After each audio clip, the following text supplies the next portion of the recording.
ហេតុអ្វីបានជាអាជីវកម្មខ្លះចាយលុយលើការ boot ad តិចប៉ុន្តែពួកគាត់នៅតែទទួលបានអតិថិជនច្រើននិងលក់ដាច់ជាងអ្នកទាំងអស់គ្នាអញ្ចឹងនៅពីក្រោយរឿងហ្នឹងគឺមានចំណុចសំខាន់មួយដែលវាមិនមែនជាគ្រាន់តែជាបាត់ចិត្ត boot ទេប៉ុន្តែគឺការកំណត់ marketing objective របស់គាត់ហ្នឹងបានច្បាស់លាស់តាំងពីចំណុចចាប់ផ្ដើមដំបូងអញ្ចឹងថ្ងៃនេះខ្ញុំនឹងចែករំលែកអំពី marketing objective នៃការធ្វើទីផ្សារលើប្រព័ន្ធ social media អញ្ចឹងក្នុងន័យសាមញ្ញ marketing objective គឺសំដៅដល់គោលដៅឬមួយក៏លទ្ធផលដែលកាត់ចេញពីសកម្មភាពមួយៗនៃការធ្វើទីផ្សាររបស់យើងនៅលើប្រព័ន្ធផ្សព្វផ្សាយហ្នឹងហើយ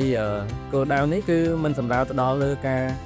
គ្រាន់តែចង់លក់ឲ្យដាច់ទេប៉ុន្តែសំដៅដល់ជំហានជាក់លាក់នៃការធ្វើទីផ្សារដើម្បីឈានទៅដល់ការលក់ឲ្យដាច់ហ្នឹងឯងចុះបើសិនជាយើងអត់មាន marketing objective ច្បាស់លាស់តើវាមានផលប៉ះពាល់អីគេខ្លះម្ចាស់អាជីវកម្មភាគច្រើនគាត់ boot ad ដើម្បីកំដរ page របស់គាត់នៅពេលដែលគាត់ឃើញ post នៅលើ page របស់គាត់ហ្នឹងស្ងាត់អត់មានអ្នក like អត់សូវមានអ្នក view គាត់ក៏ចុចប៊ូតុង boot post ភ្លាមៗប៉ុន្តែការធ្វើបែបហ្នឹងវាអាចមានផលប៉ះពាល់មួយចំនួនដូចជាទី1គឺទៅលើការខាតបាត់ចិត្ត boot របស់គាត់ហ្នឹងទី2ទៅលើមាតិការបស់គាត់ហ្នឹងអត់ត្រូវគោលដៅហេតុអីបាននិយាយអញ្ចឹងឧទាហរណ៍ថានៅពេលដែលគាត់ boot យក objective ដែលចង់ឲ្យគេស្គាល់ច្រើននេះជា awareness ប៉ុន្តែមាតិកាដែលគាត់ជ្រើសរើសយកមក boot ហ្នឹងជាប្រភេទមាតិកាដែលជំរុញការលក់ទៅវិញ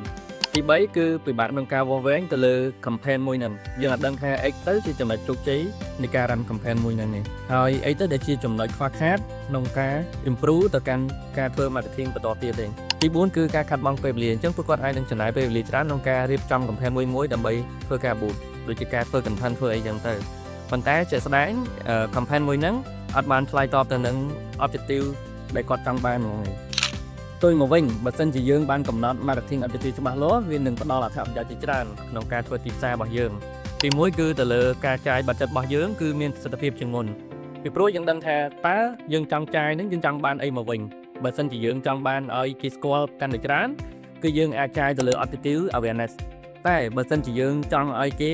ចាប់អារម្មណ៍សួរនាំពីផលិតផលឬសេវាកម្មរបស់យើងកាន់តែច្រើនគឺយើងអាចជ្រើសរើស objective consideration ហើយបើសិនជាយើងចង់ជំរុញឲ្យគេទិញផលិតផលឬសេវាកម្មរបស់យើងគឺយើងអាចជ្រើសរើសក្នុងការ boot ទៅលើ objective conversion ទី2គឺចំគោលដៅអតិថិជនពីព្រោះយើងដឹងថាអ្នកណាដែលយើងនឹងនិយាយទៅកាន់ពួកគាត់ហើយយើងគួរប្រើ key message អីគេខ្លះដើម្បី communication ជាមួយពួកគាត់ឲ្យកាន់តែមានប្រសិទ្ធភាពទី3គឺងាយស្រួលនិងចំណេញពេលវេលាក្នុងការផលិតមាតិកាពីព្រោះនៅពេលដែលយើងមាន objective ច្បាស់លាស់យើងដឹងថាតើមាតិកាជាប្រភេទវីដេអូឬមួយក៏រូបភាពបែបណាដែលអាចឆ្លើយតបជាមួយនឹង campaign objective អ្នកទាំងអស់គ្នាហើយទី4គឺជាចំណុចចុងក្រោយគឺងាយស្រួលក្នុងការវាស់វែងទៅលើ campaign មួយហ្នឹងថាអ្វីដែលជាចំណុចជោគជ័យនៃ campaign មួយហ្នឹងអ្វីដែលជាចំណុចខ្វះខាតដើម្បីយើងរៀបចំយុទ្ធសាស្ត្រក្នុងការ improve សម្រាប់ campaign ក្រោយៗទៀតអញ្ចឹងវីដេអូនេះគឺមានតែប៉ុណ្្នឹងទេហើយខ្ញុំសង្ឃឹមថាវានឹងផ្ដល់អត្ថប្រយោជន៍ដល់បងប្អូនម្ចាស់អាជីវកម្មក្នុងការ boot ad ឲ្យកាន់តែមានប្រសិទ្ធភាពហើយជួបគ្នានៅវីដេអូក្រោយទៀត